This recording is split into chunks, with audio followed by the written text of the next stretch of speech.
Buenas tardes a todos. Esta es la segunda clase del tramo filosófico de nuestro curso, ¿no?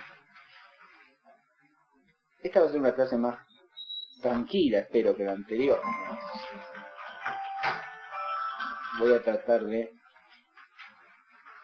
restringirme a los puntos que están ahí señalados en el esquema, ¿sí? Pero quiero hacer una aclaración con respecto a la clase anterior, primero, y una aclaración con respecto a la unidad entre esta clase y la que viene. En la clase anterior yo traté de mostrar, primero que nada, el núcleo del planteo filosófico acerca del problema de la felicidad, centrado en el problema del bien que hace feliz al hombre. Pero al mismo tiempo traté de mostrar la síntesis, la unidad entre ese planteo filosófico y la perspectiva de la fe y de la teología. Por eso centré la clase en el texto de Santo Tomás, ¿no? En realidad, en la lectura de un índice, ¿no? Cuyos textos quedan para lectura de ustedes.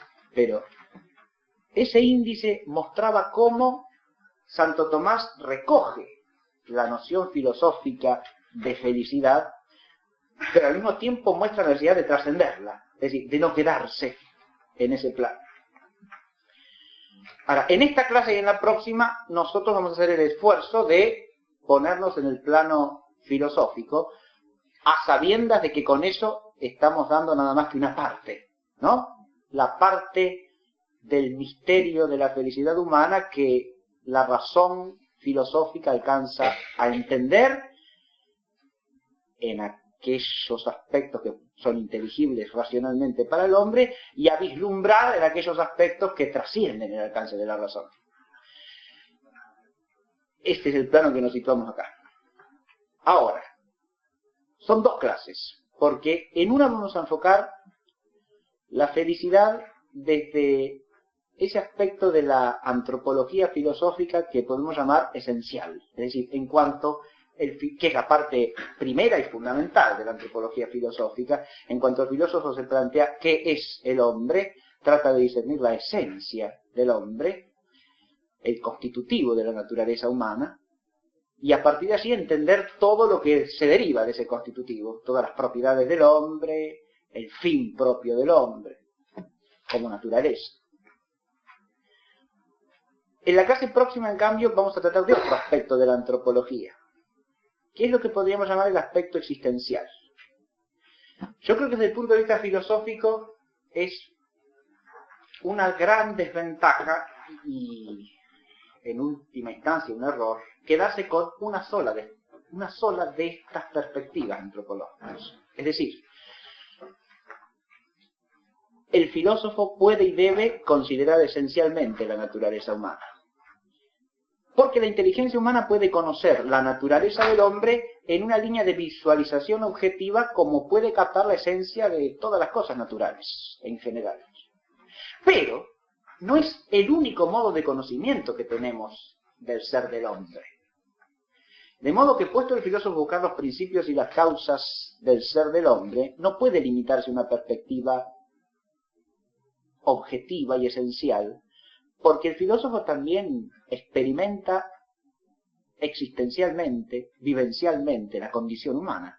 Entonces, y esa condición humana encierra, primero que nada, una dimensión misteriosa que trasciende la mirada del filósofo, pero que el filósofo por lo menos tiene que atestiguar, tiene que decir, está acá. Pero también encierra algunos aspectos que el filósofo, en esa línea de concepción de los principios y de la esencia de las cosas, puede captar también. Hay universalidades que hacen a lo que podríamos llamar la condición humana por distinción de la naturaleza humana. Pero de ese aspecto existencial, vivencial, de la condición y de la naturaleza humana en cuanto se puede considerar filosóficamente, trataremos en la clase que viene, no en esta, ¿no? Cuando yo dije hace un rato, para terminar con esta aclaración, que es un empobrecimiento de la antropología filosófica quedarse con una sola de estas visiones, ¿no? Es un empobrecimiento que se da en la historia de la filosofía, ¿no? Hay tendencias antropológicas que solamente tratan del hombre en esa línea de objetividad de la naturaleza, como si el que habla de eso no fuese un hombre, ¿no? Y hay otras líneas, habría un esencialismo en esa perspectiva, si se quiere, ¿no? En el otro caso están los existencialismos que se quedan nada más que en este sentido, ¿no? Hay un otro sentido de la palabra posible, pero no voy a hablar. En el sentido de quedarse solamente con la dimensión vivencial, existencial de la condición humana y perder de vista la esencia del hombre. Yo creo que una antropología completa tiene que dar cuenta de las dos cosas. Y hay un modelo histórico de eso, en mi opinión, que es San Agustín. San Agustín se mueve en los dos planos e integra las dos perspectivas de una manera admirable. Y creo que ese es un aspecto de su magisterio filosófico que hay que seguir, ¿no? San Agustín, además de ser un teólogo eminentísimo con todos los santos padres de la Iglesia, es un gran filósofo también. Ahora, hechas estas aclaraciones a la clase de hoy. Hoy el asunto de hoy es la problemática del bien y la dimensión esencial de la felicidad. Sí, al tratar de la esencia de la felicidad, tenemos que tratarla partiendo de la esencia del hombre y ubicando la esencia del hombre en el conjunto de la realidad. Ya la clase pasada habíamos dicho que el bien que hace feliz al hombre no puede ser nunca un bien inferior a lo que constituye la naturaleza humana, ¿no? Y este es el primer punto que tenemos que abordar, repasándolo y profundizándolo. Habíamos dicho también, por lo tanto, que esos bienes que son inferiores a lo que especifica la naturaleza humana pueden tener cierta razón de bien, pero nunca pueden ser el bien que planifica al hombre como hombre, ¿no? Ese solamente puede ser el bien, como dice al final de este número 1, en el 4, un bien inmanente que hace al hombre bueno sin más. Es decir, lo planifica como un bien que lo hace un hombre bueno. Y este es el único que puede estar en la línea del bien que hace feliz. Porque habíamos dicho desde la primera clase que la felicidad es aquello que se busca como un fin respecto de todas las otras cosas.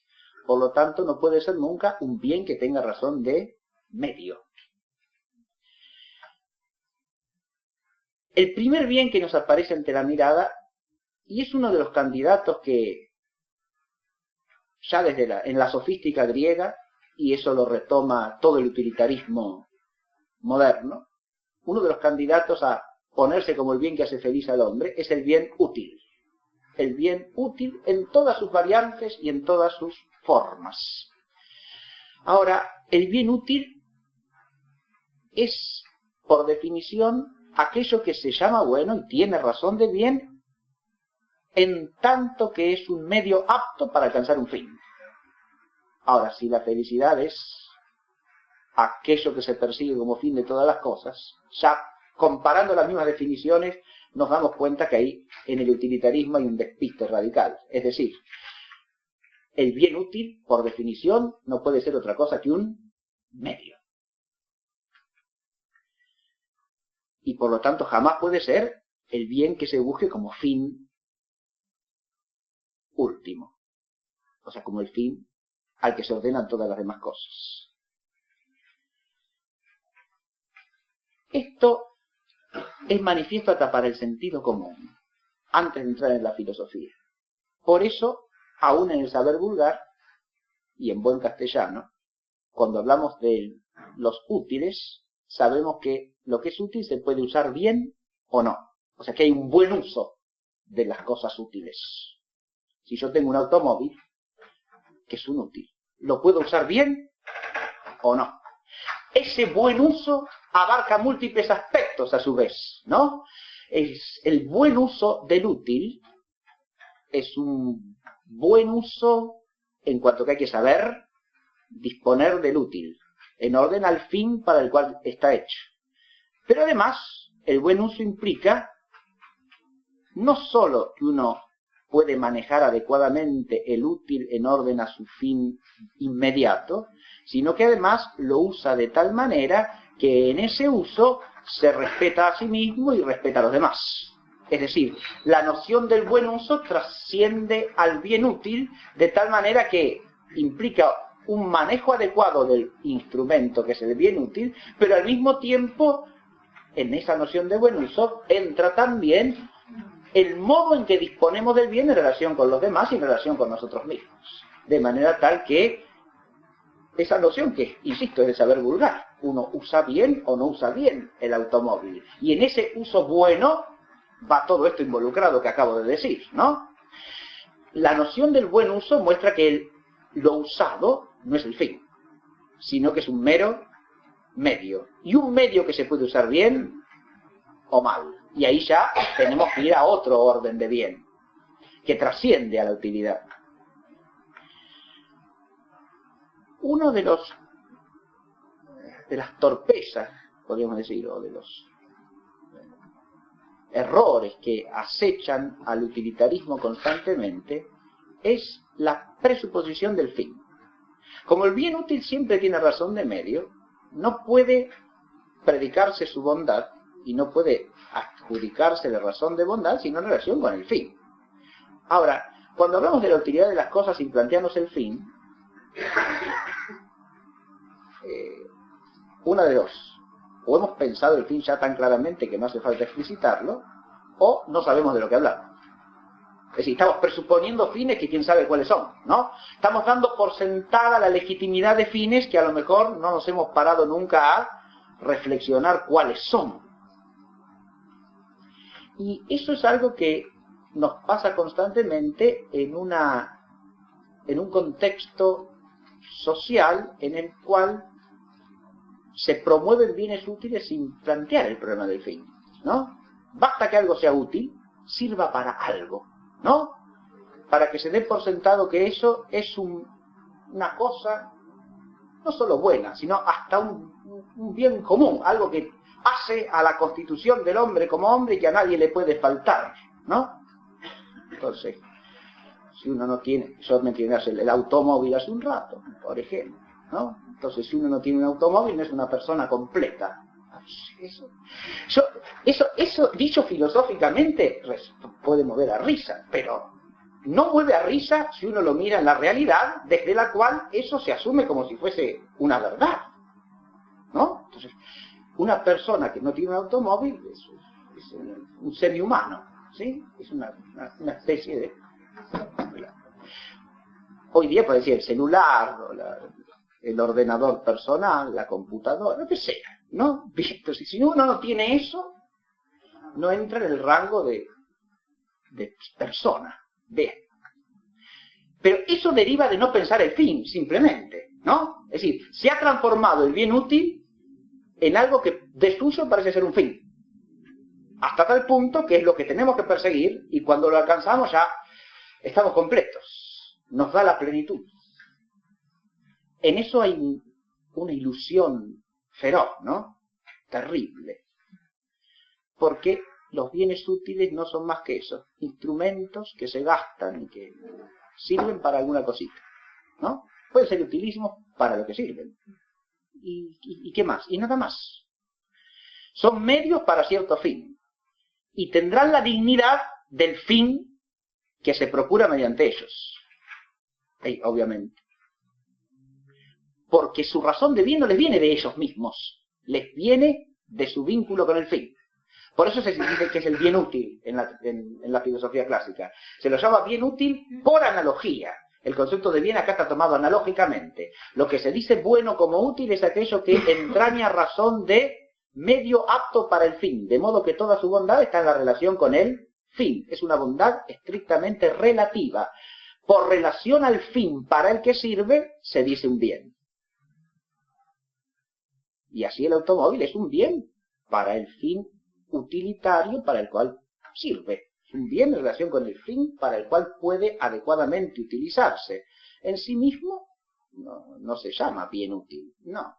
Visto en sí mismo es un artefacto que tiene cierta bondad ontológica, como habíamos dicho en la clase pasada, en cuanto ente, pero eso es otra cosa, ¿no? Tiene la bondad de un ente artificial, de una cosa artificial. Bien. y por lo tanto una bondad esencialmente inferior a la de cualquier persona. Y no es un bien constitutivo de la persona, obviamente, ¿no? Bien. Ahora, el otro bien que es descartado en toda la tradición clásica fundamental como el bien que hace feliz es el bien deleitable, ¿no? Y ahí tenemos otra gran corriente del hedonismo antiguo, ¿no? Hasta todas las formas de hedonismo moderno, ¿no? Algunas filosóficas y otras vulgares, ¿verdad? Bien. Ahí tenemos el bien que se llama bien en cuanto que complace, deleita o procura gozo a alguien. A alguien. De nuevo acá nos encontramos con un bien que lo mismo que el bien útil es un bien estrictamente relativo. Ahora, la relatividad fundamental de este bien, ¿en qué está? Yo subrayé recién en la definición que di, es aquello que causa deleite o que procura placer a alguien. Y, de hecho, el bien deleitable tiene esa relatividad subjetiva. El bien deleitable es relativo al sujeto de la complacencia, ¿no? Así como el bien útil se dice bien por una relación, la que tiene con el fin para el cual sirve, para el cual es un medio apto, adecuado.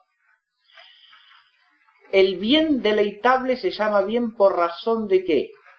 De la complacencia que genera en el sujeto que lo disfruta. Entonces, es también un bien relativo al sujeto. Y lo mismo que pasa con el otro, ya en el saber vulgar nos encontramos con que es un candidato inadmisible a ocupar el lugar del bien que es el fin. ¿Por qué? Acá el asunto se complica un poco más. Porque el gozo en sí mismo parece ser buscado, ¿o no? A diferencia del bien útil. Uno no procura un útil por el mismo útil. Lo busca siempre como medio, ¿no? Aun cuando se pueda obnubilar la condición de medio, como dije hace un rato. ¿Sí? Eso pasa. Y pasa de continuo, sobre todo cuando culturalmente se presupone la legitimidad de ciertas finalidades, que se dan por sentadas, ¿no? Como que son fines que el hombre debe perseguir, sin más. Pero acá el asunto se complica, ¿por qué? Porque el gozo tiene cierta razón de fin. Tiene cierta razón de fin, ¿por qué? Porque el bien deleitable atrae por sí mismo. Claro, pareciera, ¿verdad? A diferencia del bien útil. Al útil lo busco porque me sirve para. Pero al bien deleitable lo busco por él mismo. No del todo. Porque si volvemos a la definición, lo busco porque me complace, claro. Entonces no es que lo busco por sí mismo, sin más, tampoco. No tiene esa razón de bien intrínsecamente tal, sino que tiene una relatividad distinta de la del bien útil, pero tan relatividad como aquella. Es relatividad, insisto, a la complacencia del sujeto. Y así como toda la dignidad del bien útil la recibe del fin para el cual sirve, que podrá ser más bajo o más alto, que podrá ser rectamente ordenado o no, toda la dignidad del bien deleitable radica precisamente, primero, en el fin del gozo que procura, y segundo, en el orden con que lo procura. Porque también acá aparece una cosa que es de saber vulgar. El gozo también tiene fines. Y entonces, si bien tiene cierta razón de fin, tiene una razón de fin imperfecta, porque es un fin que reclama otro fin. Es un fin con fines. O sea, es un fin intermedio, necesaria y esencialmente.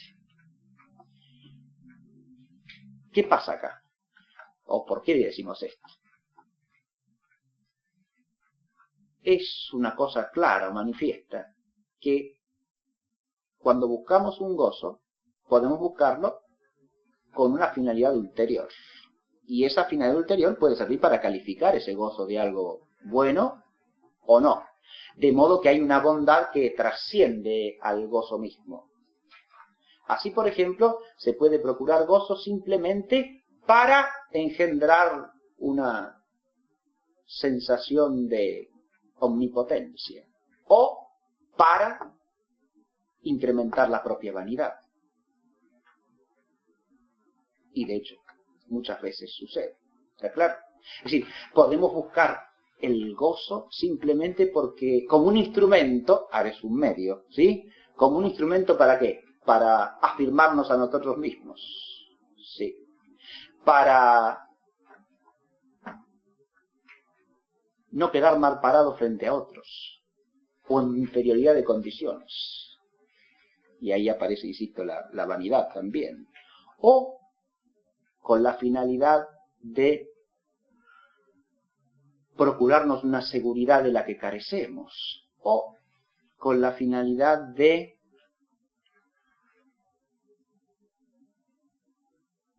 no carecer de algo que otro tiene. Y ahí aparece la envidia. Es decir, fíjense ustedes que el gozo tiene fines ulteriores. Esto es lo único que quiero que aparezca. El gozo en la naturaleza del hombre aparece como algo que puede finalizarse, más allá de ese fin inmediato que es el mismo, que es un fin imperfecto y relativo al sujeto, ¿no?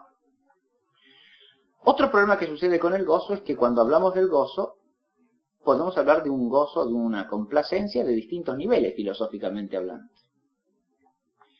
El bien útil de su uso es siempre un bien instrumental y por lo tanto es primariamente una cosa que sirve para.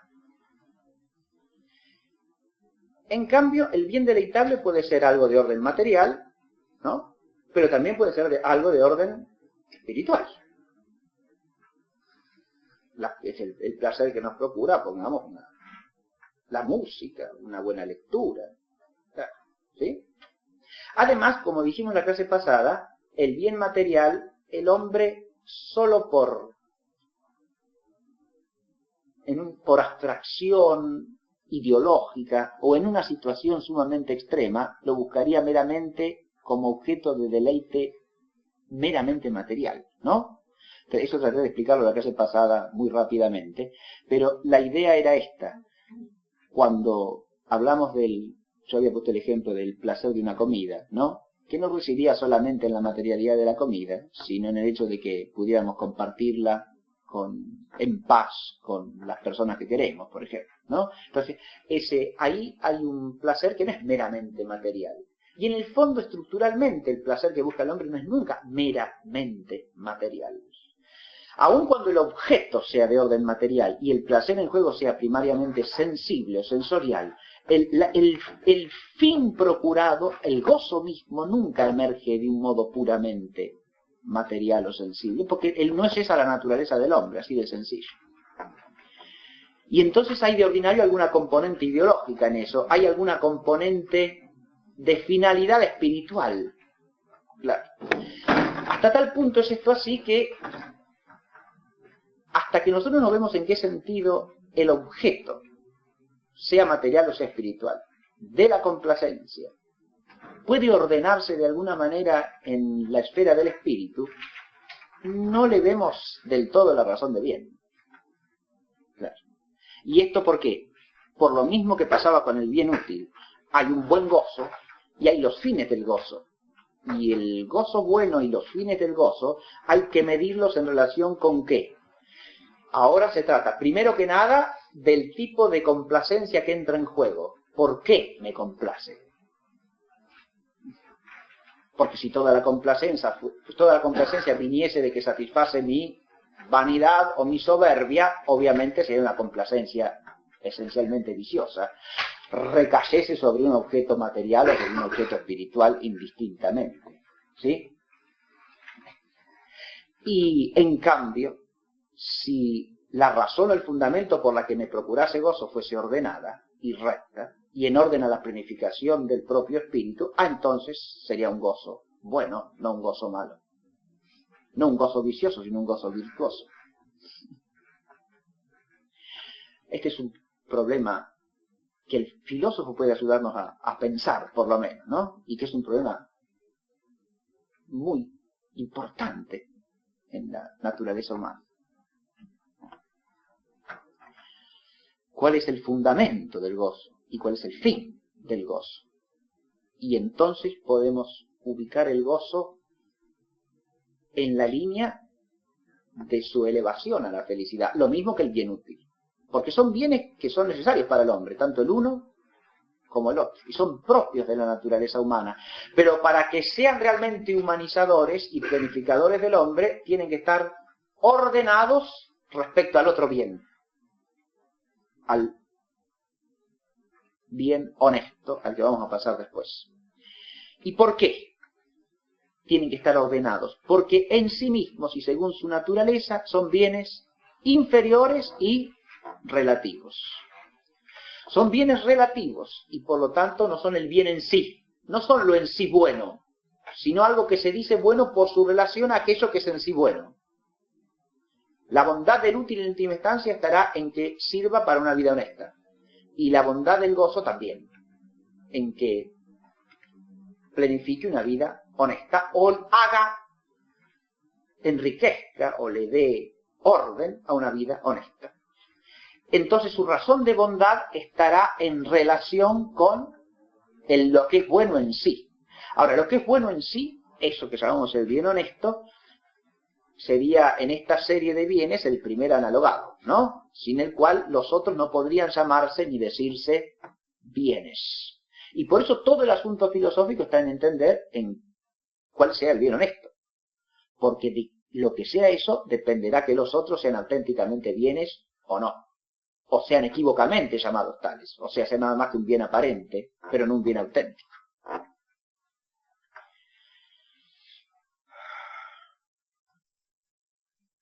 Son relativos, ambos. Y por ser relativos, no son últimos. Claro. Pero no son últimos además por otra razón. Ninguno de los dos hace al hombre feliz. Eso también es de experiencia. Ninguno de los dos hace al hombre feliz. Uno, en virtud de su carácter de mero medio. Porque cuando con esos medios de que disponemos no alcanzamos el fin que buscábamos, ¿qué felicidad nos procura el medio? Y absolutamente ninguno. Ahora, ese bien que buscábamos podía alcanzarse por esos bienes. Ahí hay otro problema. El bien útil directamente no se ordena nunca al bien último. El bien útil se ordena a otro bien que es un intermediario. O sea, el bien útil es el menos bien de todos los bienes, el más remoto respecto al bien en sí y respecto al bien, al fin último. O sea, respecto al bien sumo. El bien deleitable puede estar más próximo, puede darnos cierto atisbo de felicidad, pero no nos da ninguna de las características fundamentales que han visto ya en la primera clase, que el nombre de la felicidad mienta, ¿no?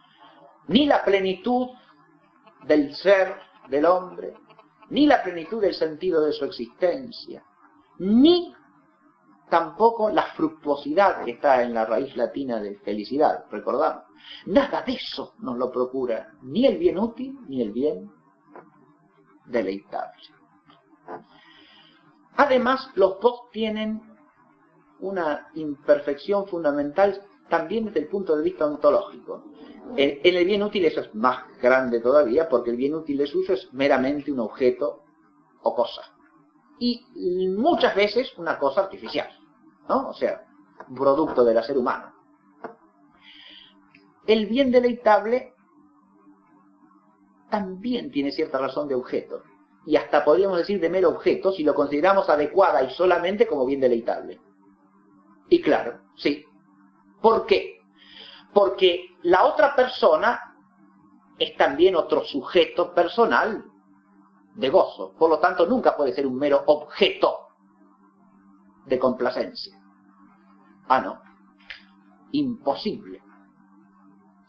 Ontológicamente es imposible. Estructuralmente. bajo algún respecto podrá complacer.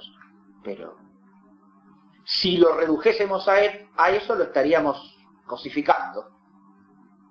Lo mismo si trato a una persona como un mero bien útil. También lo estoy cosificando, lo estoy convirtiendo en una cosa. Y ahí hay un desorden radical, en los dos casos, ¿no? Convertir a la otra persona en un mero bien útil o convertir a la otra persona en un mero bien deleitable es degradarla ontológicamente, convertirla en algo inferior a lo que es desuso.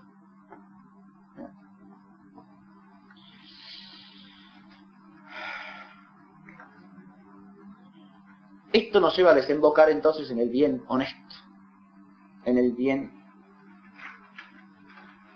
Lo primero que suele decirse para definir el bien honesto es que es el bien que lo es intrínsecamente, en sí mismo, a diferencia de los otros que son por relación, y que por lo tanto tiene que ser inmanente al hombre. Fíjese que estamos hablando de bien en relación al hombre, siempre, ¿no? Si no, nos hemos perdido de vista de lo que tratamos. Los otros bienes son de alguna manera extrínsecos, porque son algo de lo que el hombre dispone y que causa en el hombre algún efecto, ¿no? En cambio, acá se trata de algo que tiene que ser inmanente al hombre mismo, de un bien de su propio ser. El bien honesto es el bien intrínseco a la persona humana. No es una cosa de la que el hombre puede disponer, un objeto que le puede agradar, no. Es algo que se debe dar en él, tiene que ser una perfección suya propia. Ha dicho la clase pasada que la razón de bien estaba en la razón de perfección, ¿no? Ahora, si algo es bueno en sí, la perfección en los otros dos casos es una perfección relativa. No es de la cosa que llamo bien, sino de otra cosa. El fin para el que sirve el útil, el sujeto al que complace el bien deleitable, ¿no? Ahora, el bien honesto, si es bien en sí, si es bien intrínseco a la persona humana, tiene que ser algo que perfecciona a la persona en sí misma. No puede ser una cosa extrínseca a la persona, sino algo propio del hombre. Eso es lo primero. Lo segundo, tiene que ser algo que lo perfeccione como hombre.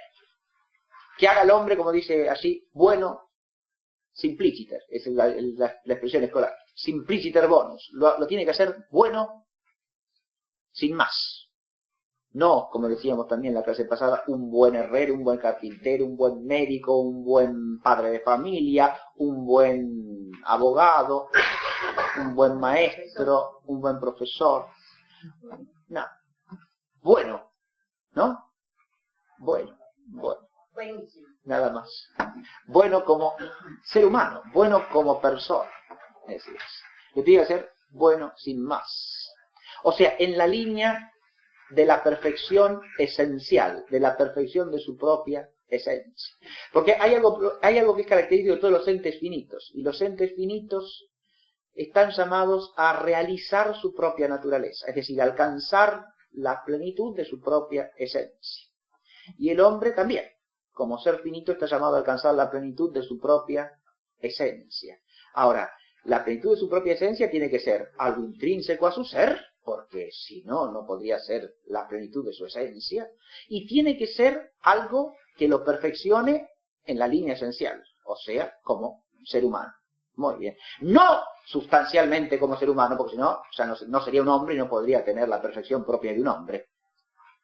Ontológicamente tiene que ser algo accedente a la sustancia, es decir, algo que sea del orden del acto segundo, de la operación, que introduzca un accidente, cualidades, hábitos, ¿no? Que perfeccionan ontológicamente a esa sustancia humana, ¿no? Ahora, de acá depende otro concepto clave y fundamental que yo lo puse después en el esquema que quiero llegar. Sí, vamos bien. Que es el del bien común, porque la noción de bien común, lo adelanto desde ya, el carácter común del bien, bien común es un bien que se reparte entre muchos. Eso no es lo que quiere decir filosóficamente. Bien, si es un bien que se reparte, es un bien extrínseco. No. Cuando se habla del bien común, se habla de aquello que es un bien que por ser de la esencia del hombre o de alguna propiedad de la naturaleza humana, es común a todos los hombres. Hay algo que hace bueno al médico como médico, y al abogado como abogado, al profesor como profesor, al ama de casa como ama de casa, y así sucesivamente. Son bienes particulares. Al gobernante como gobernante, al gobernado como gobernado, también. Son bienes particulares. Pero el bien común es un bien de todos, porque atañe a lo que es esencial al hombre como hombre. Entonces, cuanto más cerca está ese bien de lo que es constitutivo de la naturaleza humana, más razón tiene de bien común. Por eso el concepto de bien común está estrechamente ligado al concepto del bien honesto. Porque el bien común por excelencia es el bien honesto. Y claro, porque si el bien honesto es el que perfecciona al hombre como hombre, en la línea de su esencia, el bien común pertenece a la esfera del bien honesto. El bien común por antonomasia, por excelencia. Todo otro bien es inferior, secundario e instrumental respecto del bien común. Ahí también nosotros estamos afectados por una mentalidad sociocultural que nos despista desde el vamos, ¿no? Porque cuando hablamos del bien común, inmediatamente pensamos en los bienes materiales que hay que distribuir. Cuando el bien el bien material, por definición y esencia, no puede ser, a ver, primero que nada, si lo considero como común a la naturaleza humana, es simplemente en el sentido de que todos necesitamos de algún medio material para subsistir. En ese sentido es un bien común. Está claro, abstractamente el bien material. Pero en concreto, por ser material, es necesariamente siempre particular. Porque en la medida en que es el bien material de uno, no puede ser el de otro. ¿Sí? Es decir, precisamente la materialidad del bien hace que el bien... Por eso hablamos de repartirlo. Se reparte precisamente porque no es común. El bien común en sentido propio, que es supremamente de orden espiritual, no se reparte. Se comunica a lo sumo, pero no se reparte. Es común en sentido propio. Cuando yo reparto, ya deja de ser común. Si yo reparto un pan, es un bien común a medio, ¿sí? Sirve para todos, pero cada partecita de aquel a quien le llega, ¿no? Y no es la misma parte del otro. Podría ser la misma en cantidad, todo lo que se quiera, pero no es la misma. Realmente, es otra parte. ¿Sí?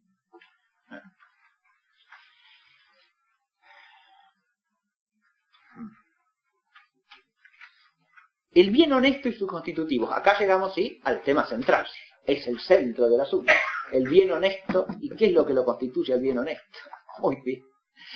Esto implica una definición del hombre como presupuesto, ¿sí? Y una concepción de la esencia humana. Eso desde luego. Si partimos de una antropología realista y espiritualista que admita la unidad esencial en el hombre del espíritu y de la materia, y al mismo tiempo el ser personal del hombre como perfección propia de la naturaleza espiritual, hay, primero, tres esferas operativas que hay que tener en cuenta, o dos esferas y su repercusión última, digamos, que hay que tener en cuenta para situar la vida espiritual. La esfera de la vida espiritual, que es la que especifica al hombre. El hombre como ser espiritual o racional, y al mismo tiempo sustancialmente en unidad de espíritu y cuerpo, es un ser especificado por la racionalidad. Y en esa racionalidad van dos operaciones fundamentales implícitas: la de entender y la de querer racionalmente. Ahora bien, estas dos operaciones constituyen lo intelectual y lo moral del bien honesto, ¿no? Son las dos esferas primarias del bien honesto. Primero, la esfera intelectual, en la que el bien es el fin propio de la inteligencia, y el fin propio de la inteligencia es la verdad. El primer bien constitutivo esencialmente del bien honesto, ¿cuál es? Y la verdad, claro, porque es el bien propio de la inteligencia, es su fin natural, como dice la expresión escolar. El fin natural es aquello en lo que la inteligencia reposa. Y la verdad quiere decir otra cosa que la patencia ante la inteligencia de su objeto formal propio como inteligencia, que es el ser de las cosas. La inteligencia humana tiene un objeto formal propio inmediato, que es el ser de las cosas físicas, porque es una inteligencia que se apoya en la experiencia sensorial. Pero eso es objeto inicial, no es objeto final ni su objeto adecuado. De ahí parte, de ahí arranca, es objeto inmediato, su objeto inicial, pero no es su objeto final, porque desde allí, porque es inteligencia, tiende a elevarse a lo que es más inteligible. Cuanto más material un objeto, menos inteligible. Cuanto más puramente formal, o sea, cuanto más puramente actual, más plena y puramente inteligible. Entonces la inteligencia humana como humana parte de lo sensible y por lo tanto de lo físico. Pero como inteligencia siempre tiende a buscar lo que trasciende lo físico.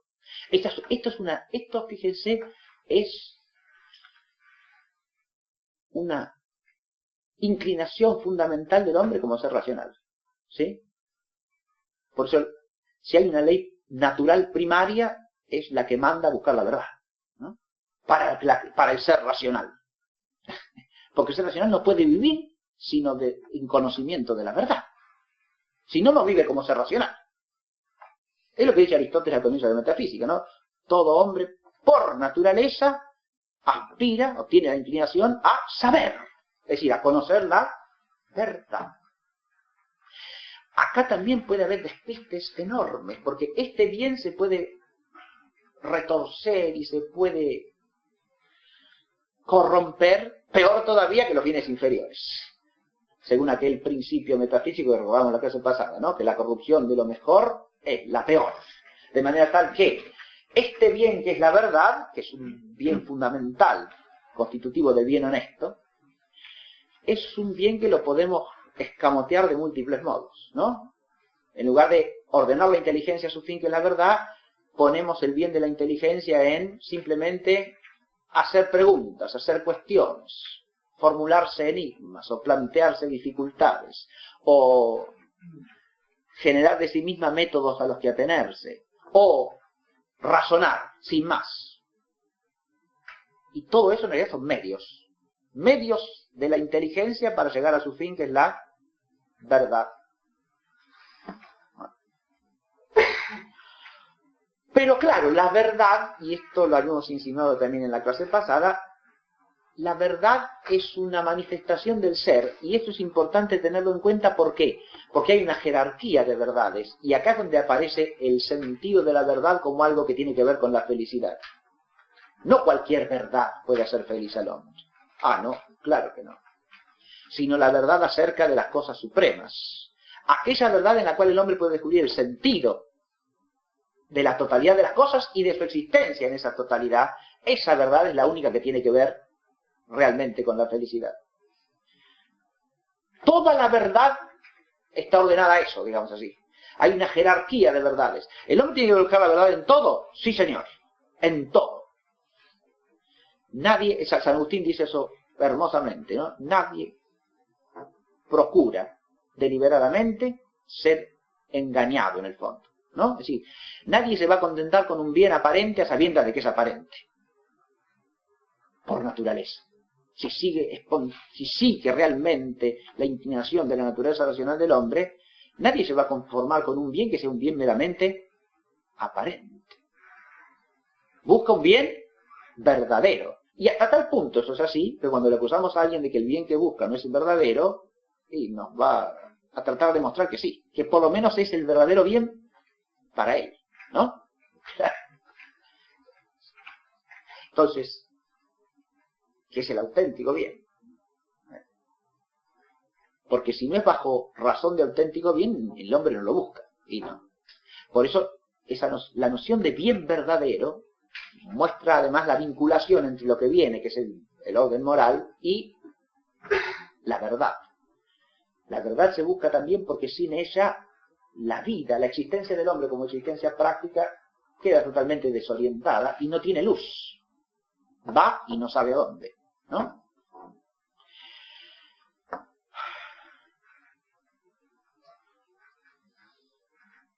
El segundo constitutivo entonces esencial del bien honesto es el bien moral. Y este es un constitutivo terminativo, además. ¿Por qué?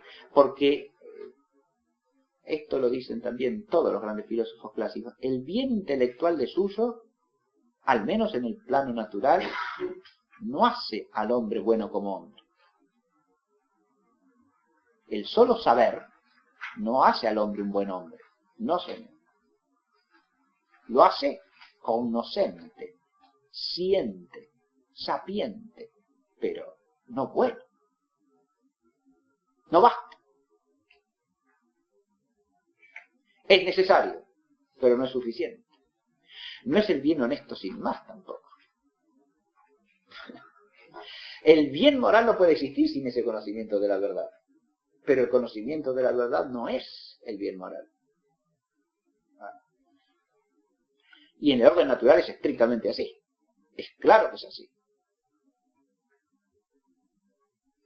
Después ya teológicamente, pero más en clases posteriores, veremos el problema teológico del constitutivo formal de la beatitud eterna, ¿no? Si basta la contemplación de Dios, si esa contemplación tiene como consecuencia necesaria el amor, si el amor también es el constitutivo eterno. Ese es otro problema. Acá no estamos hablando de eso. Acá estamos hablando del bien honesto filosóficamente que planifica al hombre como hombre. Y es claro que el solo conocimiento de la verdad no hace al hombre un hombre bueno. No, señor. Saber ciencia, conocer la filosofía, ya lo hace bueno, y no. Lo ayuda, claro que sí. La filosofía, sobre todo en la medida en que es auténtica filosofía, lo encamina al hombre hacia el bien, lo eleva hacia el bien. Pero si el filósofo no tuviese las virtudes morales, no sería un hombre bueno, sin más. Y no, señor. Habría que ver si pudiera ser un auténtico filósofo sin eso. También eso es así. ¿Por qué eso es así? Porque hay una cooperación esencial entre la inteligencia y la voluntad. No son actividades separables en el hombre. Pueden sufrir cierta disociación, eso sí, hasta cierto punto, ¿sí? Hasta cierto punto aguantan el tironeo, pero no del todo, no absolutamente, ¿no? Por eso es el refrán castellano: vive como piensas o terminarás pensando como vives, ¿no? Eso es muy sabio, es así, claro, porque está expresando eso que en vocabulario filosófico griego se llama la sinergia del entendimiento y de la voluntad, ¿no? La sinergia de las operaciones del espíritu. El espíritu tiene dos operaciones fundamentales, pero son una, digamos así, la proyección de la otra, porque tienen, y esto lo ha analizado muy bien la escolástica, una relación incluso de causalidad entre ellas, ¿eh? Porque la voluntad no opera si la inteligencia no le presenta un objeto, de manera tal que tiene razón de causalidad formal sobre la inteligencia. Pero a su vez, la inteligencia puede ser movida eficientemente por la voluntad, porque la voluntad decide aplicar la inteligencia, ejercitar la inteligencia, ¿no? La mueve eficazmente. Entonces, una y otra se compenetran en su operación. Esa compenetración es más compleja todavía de esto que estoy diciendo, no solo por la vía de la causalidad, sino también porque de suyo las dos captan y se ordenan al ser. Una bajo la razón de verdad, la otra bajo la razón de bien. Pero las dos vinculan al hombre al ser. Y a través de todos los entes finitos están llamadas a vincularlo con el ser divino. Tenemos lo intelectual, tenemos lo moral. Para que haya felicidad tiene que haber conocimiento de la verdad. Habíamos dicho ya en la clase pasada, ¿no? Segundo, ejercicio de las virtudes. Acá entran lo práctico entero, es decir, lo práctico moral y lo práctico factivo también. Recuerden que Santo Tomás pues decía, no se constituye el bien supremo por el ejercicio de las artes tampoco. Pero el ejercicio de las artes también es parte de la felicidad humana. Porque es un bien moral. La poiesis no se puede separar de la praxis. Es parte de la praxis. ¿Qué quiere decir esto? El hacer es parte del obrar. Y es una parte importantísima en la que el hombre manifiesta su fecundidad como ser racional, produciendo, creando cosas, ¿no? En torno a él, que generan un mundo humano. Y además eso es una praxis propiamente humana y propiamente espiritual, de manera que forma parte constitutiva de la felicidad. Claro que sí.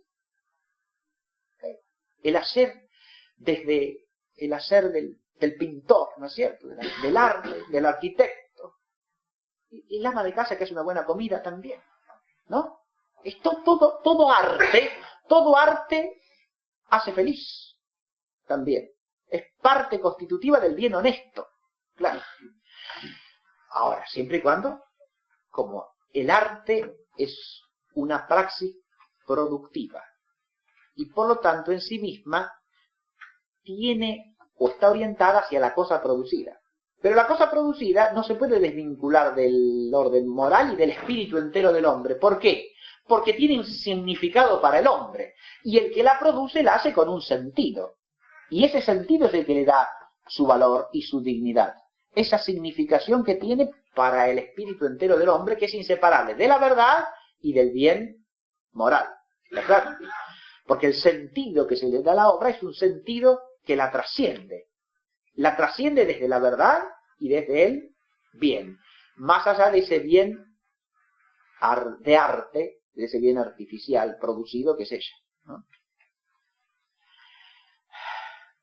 Y en ese sentido esa obra puede ser comunicadora del bien honesto, porque es un signo, es una manifestación, ¿no?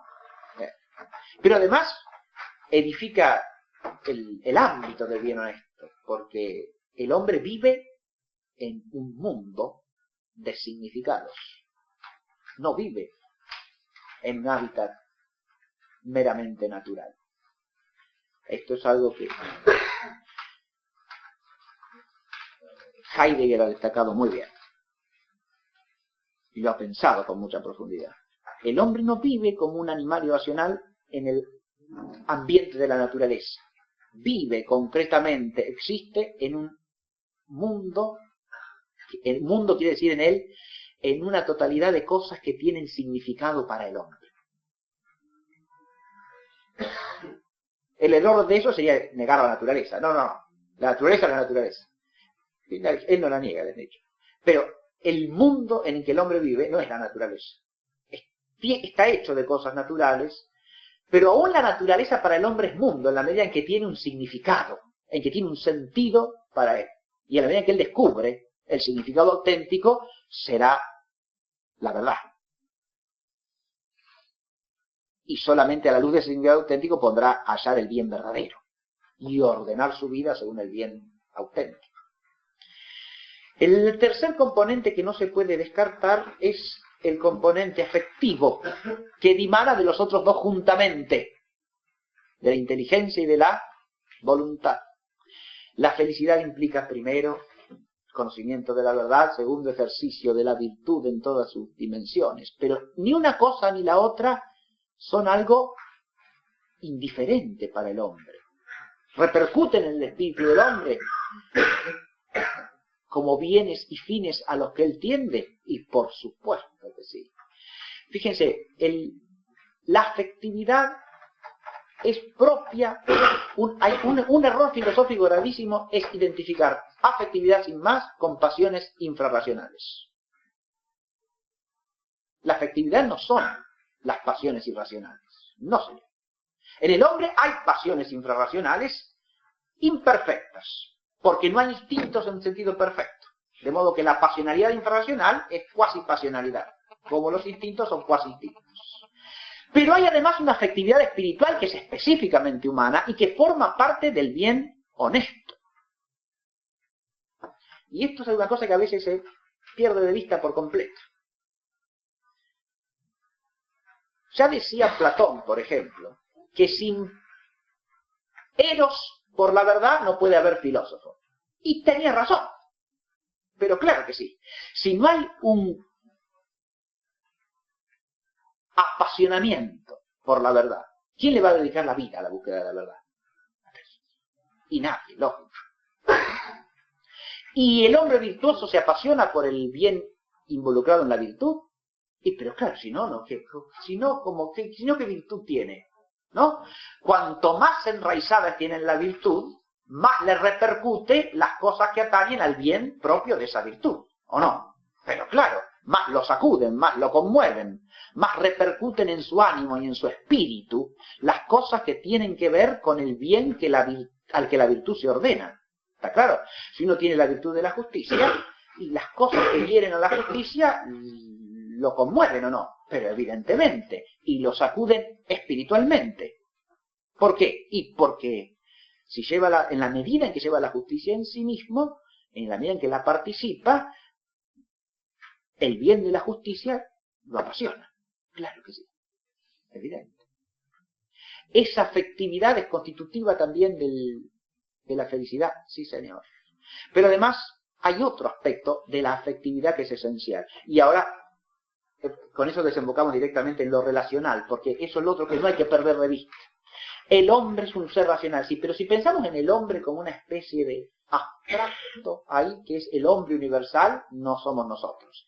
Y si lo aislamos como un individuo, es una cosa inexistente, ¿no? El hombre flotante de Avicena, ahí perdido en la nada, eso no existe, claro. Bien. Los hombres, y esto es un problema antropológico también, y de la antropología esencial en su dimensión más metafísica. Yo aquí en este tema no voy a detenerme, porque es un tema complicado y discutido entre los filósofos, escolásticos en particular, que es el problema de cuál es el constitutivo formal de la persona. Es un problema que surge en sede teológica en realidad, porque tiene que ver con el misterio trinitario y con el misterio de la unión hipostática. Pero ¿en qué consiste la subsistencia? Es decir, el constitutivo formal de la sustancia como subsistente, como persona. Ahora, ese problema que es ontológico general no puede disociarse de la concepción de la persona humana tampoco. Porque una cosa es el carácter hipostático en general y otra, o sea, analógicamente tomado para toda esencia de cosas. Y otra es el carácter personal dicho del subsistente de naturaleza espiritual, que es el que propiamente se llama persona, ¿no? El nombre griego de hipóstasis se le puede aplicar a todos, pero el de persona se lo aplicamos solamente al subsistente distinto de naturaleza espiritual. Y está bien que así sea por su origen incluso de uso en la tradición latina, ¿no? Persona es el subsistente de naturaleza espiritual. Ahora bien, en lo que quiero hacer hincapié, sin entrar en problemas más hondos acá, es en esto. El hombre es constitutivamente un ser relacional. Y en un doble plano de relación. Primero, de relación con otros hombres. Ahora bien, cuando hablamos del bien inmanente que hace feliz, ¿es inmanente a quién? Bueno, hay algo que es inmanente a cada persona. Pero hay otra parte de ese bien que no es inmanente a cada persona, sino que es inmanente a las personas relacionadas entre sí. Es decir, a la relación real entre las personas, sin la cual no puede haber felicidad humana. Por eso, también decía muy bien ya Aristóteles, que precisamente no puede haber felicidad sin la vida social o política, como decían los griegos, ¿no? Y sin la amistad. ¿Y eso por qué? Porque la realidad del ser del hombre es una realidad relacional y el hombre no se planifica realmente sino en relación con otro. Y solo en la medida en que reconoce al otro plenamente como otro. Y eso solamente puede hacerlo en el bien honesto, ¿no? Como seres que se relacionan en la esfera del bien honesto, el uno con el otro, en la verdad, en la virtud, en la afectividad espiritual. ¿Sí? En la medida en que se vinculan en esa dimensión es cuando se reconocen, cuando nos reconocemos como personas, ¿no? Y en esa relación como personas alcanzamos la plenitud intrínseca al hombre, que no es un hombre aislado, sino los hombres que convivimos como hombres, como seres humanos.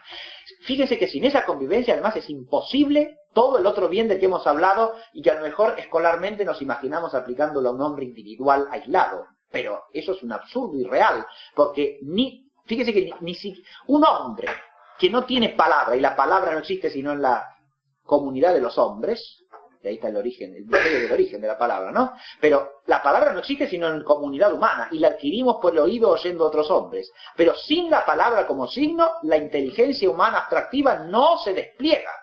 Así que ni el bien intelectual ni el bien moral de que hablábamos puede darse sin relación entre las personas.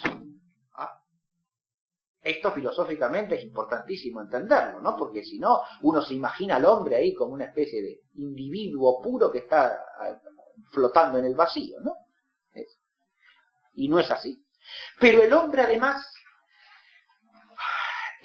tiene una relación fundamental con Dios, como persona y como persona creada, como persona finita, digamos filosóficamente, y como persona, sin más.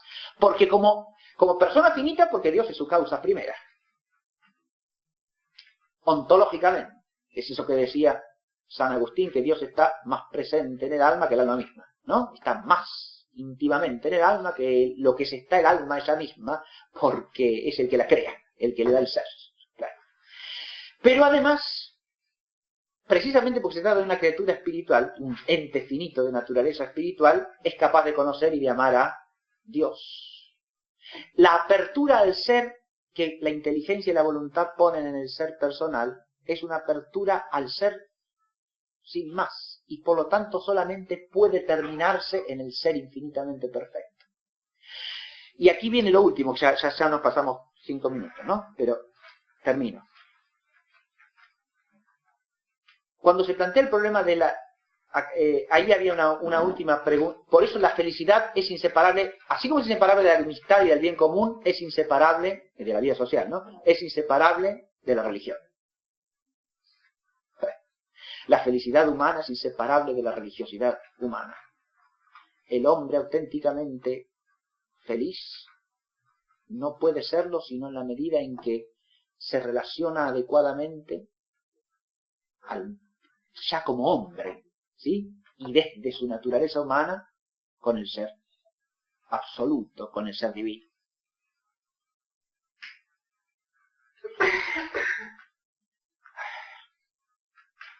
Por eso, fíjense, acá hay un sentido tradicional, incluso del hombre como ser educado. La educación debe tener la felicidad, ¿no? Porque la educación busca la plenitud del hombre como hombre en orden al fin último, ¿no? Claro. En la noción corriente o tradicional de hombre educado, un hombre educado es un hombre moralmente recto y religioso. Claro. Fundamentalmente, tiene esas dos cosas, ¿no? Y está magnífico eso. Porque es un hombre moralmente recto y religioso. Un hombre educado, ¿no? En el concepto tradicional que se maneja en nuestra, por lo menos en nuestra tradición. Y eso en la antigüedad pagana también era así, ¿eh? Un hombre educado, bien educado, tiene esas dos características fundamentales. Es piadoso, es respetuoso de lo sagrado, respeta la divinidad, y al mismo tiempo es un hombre moralmente recto. E esa es de su educación fundamental. Después todo lo otro es accidental, ¿no? Usted tiene un hombre con montones de títulos universitarios, no vamos a poner en qué, porque no viene al caso.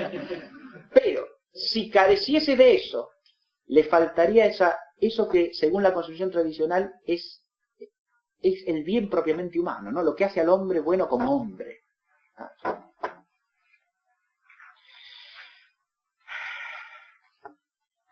Lo último que quiero decir es esto. Cuando hablamos, hasta aquí hemos hablado del bien honesto como un bien intrínseco al hombre. Pero acá viene la dificultad última y con eso termina la clase, ¿no? Y es clarito lo que pasa acá. El hombre es un ser finito. Por lo tanto, ese bien inmanente intrínseco que es el bien honesto en él, ¿puede ser el bien que lo hace feliz? Y ahora viene el asunto. Si ese bien, si ese conocimiento de la verdad, si esa virtud, lo abren hacia el bien sumo, hacia la verdad subsistente y plenísima, hacia el ser absolutamente perfecto, nada de lo que se dé en él lo puede saciar. Y ahí está esa profunda verdad filosófica y existencial a la vez de la sentencia agustiniana de nos hiciste, Señor, para ti, y nuestro corazón está inquieto hasta que no descansa en ti. Esa frase hay que entender además en un contexto ya de revelación, en el que entraremos más tarde. Pero, aún vista desde un plano filosófico, es verdadera, porque el espíritu humano, por ser espíritu, está abierto al ser infinito. Y existe relacionalmente, como he dicho, pero la relación fundamental y última en la que existe es esa relación con lo absoluto. Y sin esa relación última con lo absoluto, todo lo que se da en él no tiene sentido. De manera que al mismo tiempo hay un bien intrínseco o inmanente al hombre mismo, pero ese bien es el bien que lo abre hacia el bien que lo trasciende. Y es un bien honesto en la medida en que lo abre hacia ese bien que lo trasciende, no en la medida en que lo cierra sobre sí mismo. O sea, es un bien, pero es un bien que al perfeccionarlo lo hace plenamente consciente y experiente de su finitud y de su relatividad a ese bien que lo trasciende. O sea, lo saca de sí, lo ordena hacia ese bien sumo que está más allá de él. Y eso es propio de toda cosa que tiene relación con la felicidad, ¿no? Por eso también el amor entre las personas tiene cierta analogía con esto, ¿no? Porque lo saca al hombre de su propia individualidad, lo saca de sí mismo y lo lleva hacia lo que lo trasciende, ¿no? En ese caso relativamente, que es otra persona, y lo vincula con otra persona, ¿está claro? Sin lo cual su existencia carece de sentido, carece de significado humanamente. Pero últimamente está la relación con el ser personal de Dios, sin el cual todo ese bien inmanente quedaría radicalmente frustrado. De manera tal que siempre que hablamos de la felicidad y del bien que hace feliz, hay que distinguir claramente entre el bien intrínseco al hombre y el bien trascendente, porque el bien intrínseco que lo hace feliz es el que lo relaciona más plenamente con el bien sumo, y el bien sumo no es él ni puede ser nada que se dé en él. Esto es lo que filosóficamente es un principio clarísimo. Como él mismo no es el bien sumo, lo que sea el bien que lo planifica intrínsecamente es un bien que lo relaciona al bien sumo. Por eso pusimos acá que el bien intrínseco y el bien sumo se vinculan a través de la relación más perfecta con el bien sumo, ¿no? O sea, el bien inmanente planifica al hombre en la medida en que lo hace partícipe de la manera más adecuada posible del bien sumo. Y lo ordena a él, lo orienta hacia él. Con esto creo que ya tenemos por lo menos diseñado el plano, diríamos así, del planteo filosófico sobre el bien que es la felicidad esencialmente considerado, ¿sí? Ahora, en la clase próxima trataremos de enfocarlo desde un punto de vista existencial. Muchas gracias.